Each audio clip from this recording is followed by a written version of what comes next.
This is Knock to Hot, and you are watching post-match analysis of India versus Pakistan. So, कल का match हो गया है और अनफॉर्चुनेटली पाकिस्तान इस मैच को हार गया है.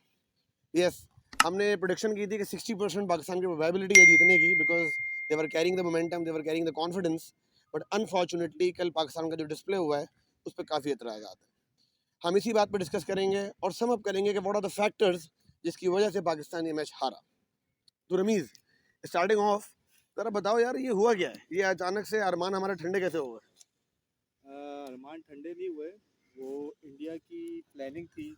वो उन्होंने पूरा जब से वो मैच हारे हैं आपका दुबई में पिछली दफ़ा जी. तो उसके बाद से वो सोच रहे थे, उन्होंने प्लानिंग करी अपनी हर तरीके से कि पाकिस्तान को कैसे ग्रिप में लेके आए और बाकायदा पूरी प्लानिंग के साथ आए. उन्होंने आपको शुरू के 5 जो है आउट कर दिए शॉर्ट बॉल.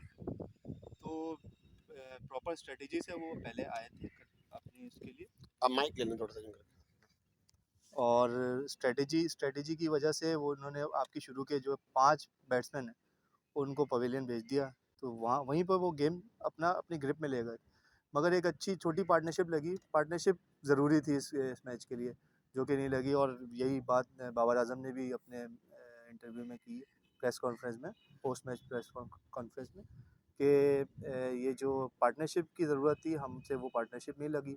और पार्टनरशिप ना लगने की वजह से हम मैच जो है आगे कंटिन्यू नहीं कर सके. और इन दी एंड हार गए मैच यार. मैच नहीं आ रहे. मतलब पहली इनिंग में क्या हुआ कि आपके जो लोअर ऑर्डर बिल्कुल टेल एंडर्स ने आके आखिर में 15-20 रन बना दिए, जिसकी वजह से आपका मोमेंटम दूसरी इनिंग में चला गया. मुझे ये बताएं कि मैंने जितनी क्रिकेट देखी है भाई, मैंने इतना बुरा बैटिंग डिस्प्ले नहीं देखा. आई am sorry, but short pitches पे हम एक्सपोज हमेशा होते हैं, इस बार भी हो गए. लेकिन आपका मिडिल ऑर्डर इतना वीक. बाबर आजम आउट हो गए मतलब कि आपकी पूरी टीम ही गिर गई. आप इफ्तिखार को देखें, आप खुशदिल शाह को देखें, आप आसिफ को देखें, सिंगल डायमेंशनल प्लेयर हैं. उसके बाद आपके 2 स्पिन ऑलराउंडर आ जाते हैं. आपको लगता है कि मिडिल ऑर्डर में यार ये 3, मतलब मैं तो, मुझे अफसोस हो रहा है कहते हुए कि आप खुशदिल शाह को आप 4th नंबर पे या 5th नंबर पे खिला रहे हैं और आसिफ भी उसके साथ आते हैं. फ़खर जमान तो खैर एक ही इनिंग पे चल रहे हैं पिछले 5 साल से. दे ऑल वर एक्सपोज यार. इतने बुरे बुरे शॉट्स उन्होंने खेले हैं. इंडिया की bowling line up they always considered to be a weaker side, in weaker bowling side, but उन्होंने एक्सपोज कर दिया आपको. तो इसके बारे में क्या कहेंगे? मतलब मुझे तो मैं I am sorry but technically we were nowhere on the short pitches ball. क्या बताएंगे आप? मैं तो इस पे ये कहूँगा कि हम बहुत ज़्यादा टॉप 3 पे हैवी रिलाई करते हैं. और उसके साथ उसका नतीजा ये निकला है कि जब बाबर आजम शुरू में ही आपके आउट हो गए तो उसका एक जो है ना आपको सेटबैक मिला. और उसके बाद हमारे फ़खर जमान ने इतनी स्पोर्ट्समैन स्पिरिट दिखाई कि किसी ने अपील भी नहीं करी और वो चलते तो चले. आपको लगता है वो सही था? अब रिव्यू सिस्टम आने के बाद, अब DRS आने के बाद तो आपको अंपायर के ऊपर और फील्डिंग टीम की एबिलिटीज़ को चेक करना होता है ना, कि वो क्या कर रहे हैं मैदान में. ऐसे ही मगर ये है कि उन्होंने स्पोर्ट्समैन स्पिरिट दिखाई और इस तरीके से वो चले गए. फिर आपके इफ्तिखार, जिनको चांस दिया गया, इससे पहले कोई सीरीज़ वो खेलते हुए नहीं आए, मगर अचानक उनको जो है ना आपने अपनी टीम में उतार दिया. चले आपने उतार दिया, मगर आपने उसके साथ साथ जो खुशदिल शाह और आसिफ अली और ये इफ्तिखार की भी बात करूँगा, तीनों एक ही तरीके के सिंगल प्लेयर्स हैं, डायमेंशनल प्लेयर हैं. Single dimensional.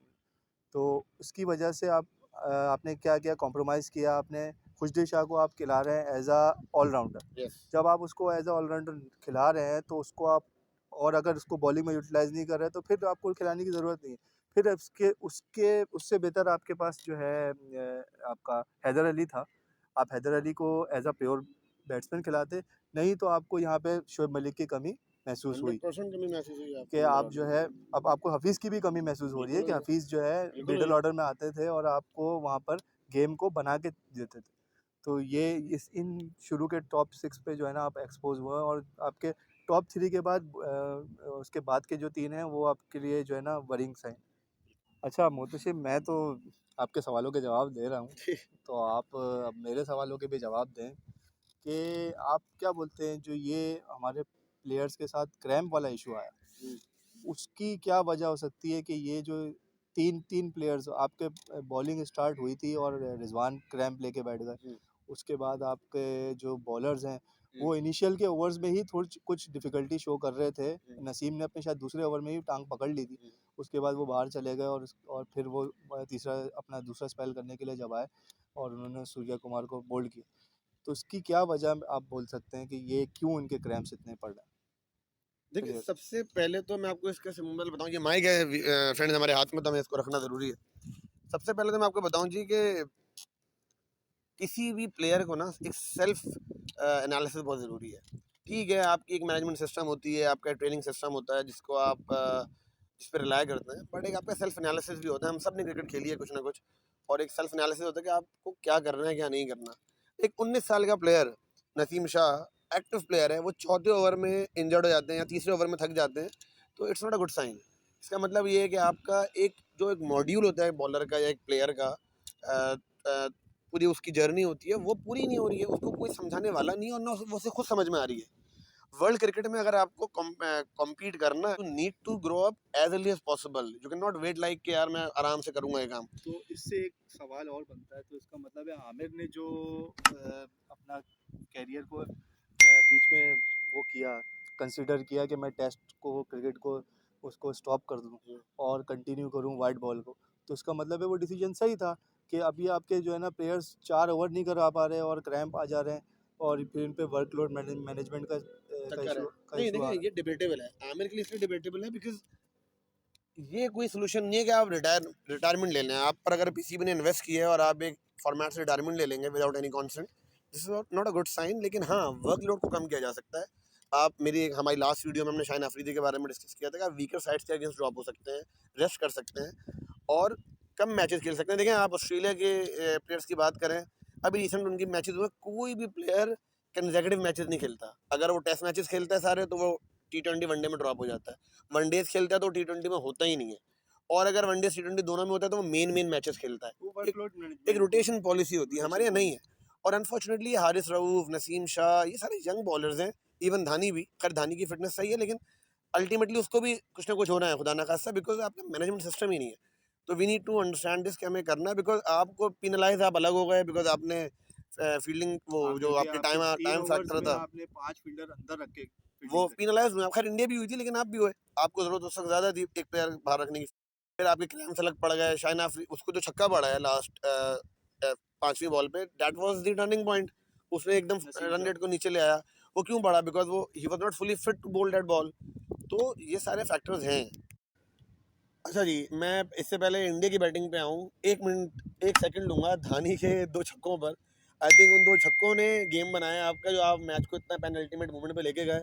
और धानी की जो बॉडी लैंग्वेज थी, धानी का जो कॉन्फिडेंस था, उसने एक अलग ही जो ना मजा पैदा कर दिया आखिरी ओवर में, जो मोमेंटम एक्चुअली पाकिस्तान लेके गया मोमेंटम मोमेंटम की फील्डिंग में। बात होती है सारी, ये बात तो खैर है। कि मोमेंटम अगर आप आगे कन्वर्ट करते हैं जी जी जी, अगले इनिंग में, तो वो हुआ, वो वो आपको हुआ, वो वो आपको हुआ। मोमेंटम गया और उसका उसका आपको नतीजा मिला कि पहले ओवर में नसीम शाह ने वो बोल्ड कर बेहतरीन दिया बेहतरीन बॉलिंग। और उसके बाद तो पहले ओवर में विराट कोहली को भी ले गए थे वो, हाँ, मगर वो कैच ड्रॉप हो गया अनफॉर्चुनेटली। तो उसके बारे में भी मुझे आपसे बात करनी है कि देखें, इंडिया हमेशा पाकिस्तान से, और पाकिस्तान इंडिया का मैच हमेशा क्लोज मैच होता है। पाकिस्तान ने 148 के टारगेट पे भी इतना क्लोज खिलाया कि लास्ट ओवर के 5वीं चौथी बॉल तक ले गया वो।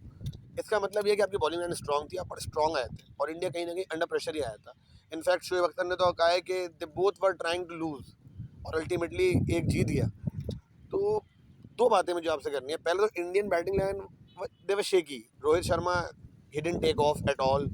विराट कोहली के पहले 25 रन सिर्फ एजेस पर ही थे, हुक पे बैकहैंड पे एज लग गया, इनसाइड एजेस के इतने शॉट्स लग गए। 1-2 शॉट्स के अलावा आई थिंक विराट कोहली की पूरी इनिंग नर्वस थी। इनफैक्ट एक हाईलाइट भी आई थी नर्वस की। आपकी बॉलिंग और आपका जो स्लिप पे जो कैच छूटा है फ़खर जमान का, इस पर जरा मुझे बताओ यार कि ये इस पे क्या कहोगे? वो कैच छूटने की बेसिक वजह क्या थी? कैच छूटने की बेसिक वजह है कि आप अपने प्रॉपर फील्डर्स को प्रॉपर पोजीशन पे नहीं रखते। आपका जो फ़खर ज़मान है, फ़खर ज़मान आउटफील्ड का फील्डर है और आप उसको जो है स्लिप में खड़ा कर दोगे, मतलब कोई भी फील्डर कहीं पे भी खड़ा होने के काबिल नहीं होता। आपके पास स्लिप में, आप टेस्ट मैचेस में भी देखते हैं कि बाबर स्लिप में फील्डिंग करते हैं, तो वो अपनी पोजीशन को क्यों छोड़ते हैं? क्या मिड ऑफ पे क्या फ़खर ज़मान फील्ड नहीं कर सकते? तो आपका जो अच्छा फील्डर है शादाब आपका जो है फील्डर है वो पॉइंट का है तो सब उसको पॉइंट पे ही रखते हैं, वो आगे पीछे नहीं करते। आपने उधर इफ्तिखार को फर्स्ट स्लिप पे रखा हुआ है, सेकंड स्लिप पे आपने उनको रखा हुआ है फ़खर जमान को। तो ये दो, एक तो रेगुलर क्रिकेट नहीं खेल रहा था आपका इफ्तिखार, टीम में आया और आपने एक इम्पोर्टेंट पोजीशन पे करा।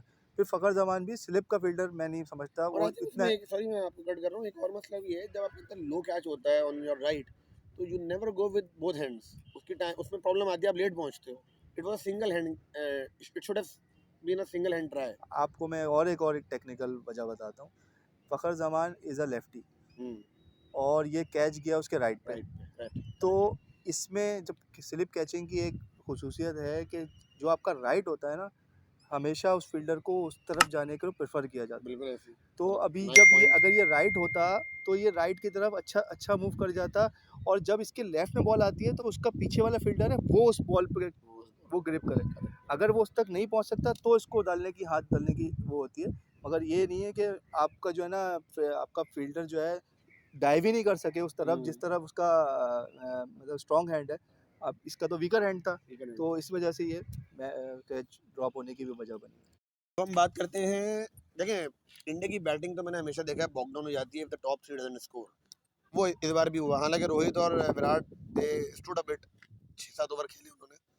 बट एनीवेज बाबर की कैप्टनसी के बारे में बात करना ज़रूरी है Ramiz, because I think he was overall good, लेकिन जो उसको कैलकुलेशन में मिस्टेक हुई, मिस्टेक तो खैर नहीं कह सकते, आई थिंक डेलिबरेटली उसने लास्ट ओवर ही रखा था, because his intention was to take the match deep, और उसमें अगर उसको विकेट्स मिल जाती हैं और अगर 12-13 रन भी लास्ट ओवर में होते तो I think Nawaz is that bowler जो शायद कंटेन कर लेता। कामयाब हो गए थे, मगर क्या हुआ कि आखिर के हारिस रऊफ के ओवर में 3 बाउंड्री 14 रन पड़ गए, एक मिसफील्ड में पड़ा था और कैप्टन ने की थी मिसफील्ड में। वो आप, और आपको उसका रिजवान ने जो एक वाइट बॉल पे बॉल भी छोड़ दी थी, 3 रन उसमें मिल गया था। 3 रन वो हो गए। तो ये कुछ फैक्टर्स मिलके जो है ना वो उस लास्ट ओवर को आपके अगेंस्ट आई ले थिंक वो गया। 5 रन जो मिले ना वाइड पे 3 और फिर वाइड पे 2 भी मिले थे, तो वो एक और मिला था, तो 5 रन एक्स्ट्रा पड़ गए। अगेंस्ट चली गई, जिसकी वजह से आप जो है ना बिल्कुल एक अच्छी पोजीशन से लूजिंग पोजीशन पे चले।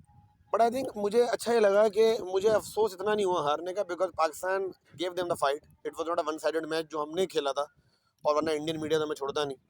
और ऐसा मैच हुआ है कि राशिद लतीफ़ को कल मैं सुन रहा था, वो ये कह रहे थे कि दोनों साथ एक जैसा खेले हैं, बिकॉज अगर पाकिस्तान ने 2 बॉलें कम खेली हैं, मैच भी 2 बॉलें कम खेली हैं, अगर हमने 16 चौके मारे, इंडिया ने 17 चौके मारे हैं, हमने 4 छक्के मारे, इंडिया ने 5 छक्के मारे हैं, तो तकरीबन वी वर सेम। और यही मोमेंटम लेके अगर हम अगले मैच में जाएंगे तो दे बोथ वर नॉट क्लियर कि हम बहुत अपर एंड पे थे, दोनों इसी पोजीशन में आएंगे कि यार कि it was a tough match, let's see क्या होता है। तो इस मामले में अच्छा रहा, it was a good fight. तो आई थिंक यही हमारी यहाँ जो पब्लिक है वो इस चीज़ को अप्रिशिएट कर रही है कि आपने जो है ना लड़के आप खेले, आपके सारे प्लेयर्स के दो बॉलर्स के तो क्रैम्प पड़े हुए थे और उन्होंने उसमें ओवर कंप्लीट भी किए। कंप्लीट मुझे नहीं लग रहा था कि शायद ओवर पूरा कंप्लीट जज्बा तो था, बस जज्बा था जिस पे जडेजा आउट भी हुए और उस वक्त वो क्रैम्प पड़ा हुआ था उनको, तो ये it was all good for Pakistan. चलें, गुड हो गया। आई थिंक हम इसको यहीं क्लोज डाउन करेंगे। अच्छा रहा मैच जी, पाकिस्तान जरूर मैच आ रहा है, we were on the losing side, but it was a good match, it was cricket was the ultimate winner. और अभी एक मैच और बाकी है, और इंशाल्लाह ताला मुझे लगता है कि हम दोनों मोमेंटम में जाएंगे, इंडिया पाकिस्तान दोनों। और अगर पाकिस्तान अपनी थोड़ी मिस्टेक्स को बेहतर कर ले, मिडिल ऑर्डर में एक आध चेंज कर ले, और बाबर आजम की कंसिस्टेंसी को थोड़ा सा हम कंटेन और कर लें, तो I think things will get better. और इंडिया परेशान आएगा, मैं आपको बता रहा हूँ, अगले मैच में इंडिया ही परेशान आएगा, बिकॉज इंडिया को लग पता गया कि 148 भी चेस करना मुश्किल हो गया, और कहीं पाकिस्तान ने अगर पहली बैटिंग इनको दे दी और पाकिस्तान ने इनको आउट कर दिया जल्दी, तो फिर तो पाकिस्तान मैच अपना है बॉस। अच्छा जी, वैसे एक बात है, पहला मैच अफगानिस्तान ने हरा दिया है श्रीलंका को, it was an upset, but मैं अपसेट नहीं कहूँगा यार, बिकॉज अफगानिस्तान बड़ी स्ट्रॉन्ग टीम है, on their day they are like big giants. हाँ, they are Australia on their day. अब कल फिर उनका मैच है बांग्लादेश से, और मेरी बड़ी ख्वाहिश है अफगानिस्तान जीत जाए। व्हाट डू यू से? अफगानिस्तान जीत जाए, मेरी ख्वाहिश है। नहीं मुझे लगता है कि शायद ये भी मुकाबला जो है ना टक्कर का होगा, दोनों के पास, उनके पास स्पिनर अच्छे हैं, मगर बांग्लादेश की भी अब मैं चांस बताएं, प्रेडिक्शन बताएं, प्रेडिक्शन। अफगानिस्तान जीत जाएगा। अफगानिस्तान जीत जाएगा भाई, रमीज साहब कह रहे हैं। हम अगला मैच की प्री में जब एनालिसिस करेंगे पाकिस्तान का, उसमें बताएंगे इनकी प्रेडिक्शन का। टिल देन टेक केयर, अल्लाह हाफिज।